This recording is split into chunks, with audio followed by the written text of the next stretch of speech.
Face lifting এর জন্য আমি এখন থ্রেড লিফট প্রসিডিউরটা করছি। ফেস লিফটিংটা হবে ফেসের আপার পোরশন এ।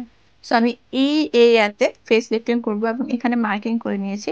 সো আমি ১ম এ ফিঙ্গার টেস্ট করে নিয়েছি এবং ফিঙ্গার টেস্টের মাধ্যমে মার্কিং করে দেখা গেল যে এই অংশে যদি থ্রেডটা দেওয়া হয় তাহলে হচ্ছে উনার লিফটিংটা ভালো হবে।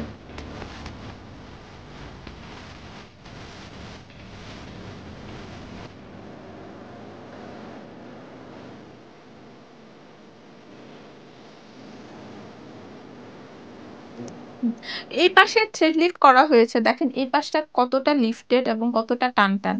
আর ওই পাশটা দেখেন এখনো সেগি রয়ে গেছে। সো থ্রেড লিফট করার পর কিন্তু ইনস্ট্যান্টলি আপনার ফেসটা এরকম লিফটেড হবে। উনার আপার ফেসে থ্রেড লিফট করা হয়েছে এবং আপার ফেসের এই পোরশনটা দেখেন আর এই পোরশনটা দেখেন।